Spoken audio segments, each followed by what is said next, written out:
Hello, I am Paul Askew, the chef patron of the London Carriage Works at Hope Tree Hotel, and we've got some fantastic bowline beef for you. Here we go, just pressing against. This would obviously be the T-bone if we were taking it along here. Just taking that off. Pushing against the bone. And trying not to leave any meat behind, obviously, because it's not a cheap piece of beef. We want to maximise our yield. There he is. So that's the fillet. That's the fillet. Standing back up. And then we've got on the fillet there's this thing that we call the chain. The chain? The chain, which is just another muscle that runs alongside. Okay. Now this is normally used for, I mean it can be used for stewing or for mincing, but it's not a fantastic piece of meat. A lot of sinew in there, you know. So on the fillet, this would be the tournedos. So when you see a fillet steak in a restaurant, that's where it comes from, that section. Up here would be the chateau. So Chateaubriand. And then here is the mignon, which we use for sandwiches, or it can be used for. I mean, in the old days, you know, pre Nouvelle Cuisine, it would be stroganoff and steak Diane. That's what the mignon would be used for. So it's a shame because, of course, a lot of kitchens now will have this stuff brought in all pre-packed, not on the bone. And it's a shame because a lot of the younger chefs don't get the chance to work with these sort of things anymore. So we do try and encourage it. You know. And how much did this joint cost to you? This would have been about 140 quid for the whole thing. So it's, as I say, it's not a cheap item. Would you let these lot take it apart? Some of them, not all of them. I'm sure they know. I'm sure they know what they're doing. So there you go. There's the mignon and the fillet. I'm going to take the sirloin off for you as well, but just to show you the piece that you're going to have. That's the one that you'll be having a bit later.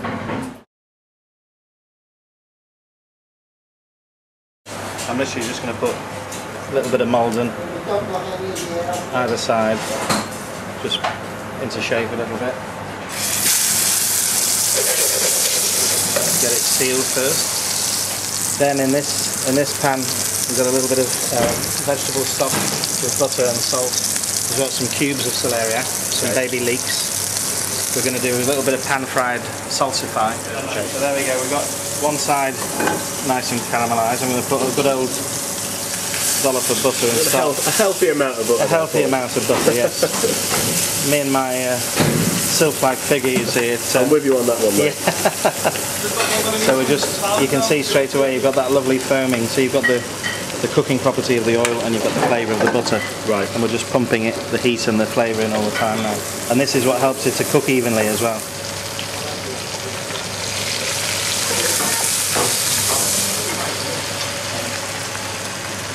Well, that's how I'm going to put the salsa for you. Okay. And what's in that pan? Just normal, sunflower oil. Sunflower oil. Yeah. Okay. A little bit of salt, and then we finish it with butter as well. Any excuse to use more butter, you see. Well, it's that kind of kitchen, I'm afraid.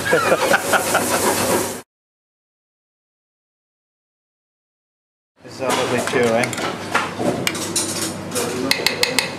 I'm going to give quite a dollop of this because this, in effect, this is the carbohydrate element of the dish. Right. There'll be no other potatoes put on there, and you know, obviously the salsify is a bit like little chips, really. That's the thing. But we do try and keep away from, you know, meat and two veg type presentations because it's just too obvious, you know.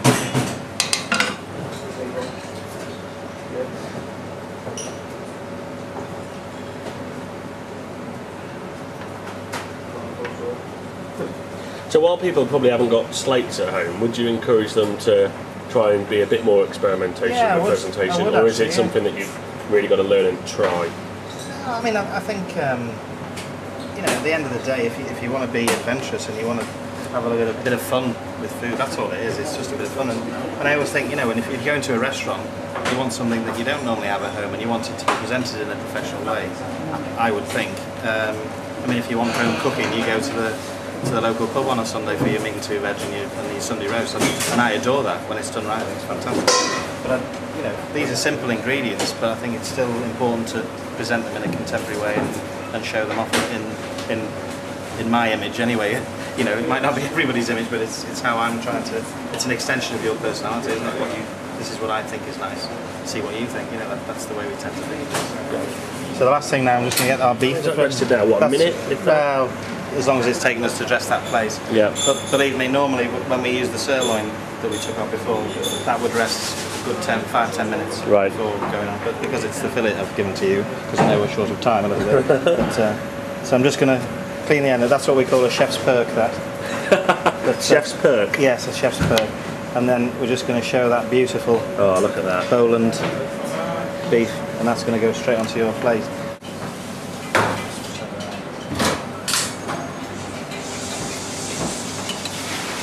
And then some lovely jus.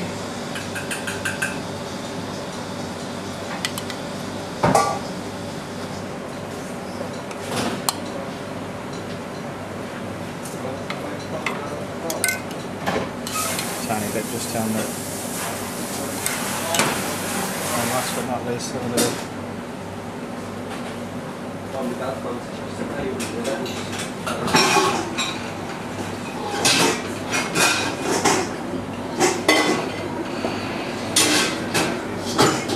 that, sir, is your delightful Bowland beef. Telling that you don't need a steak knife. You don't need a steak knife for this. Just, I mean, you could probably use a spoon. Yeah. Bit of that, and then your gravy.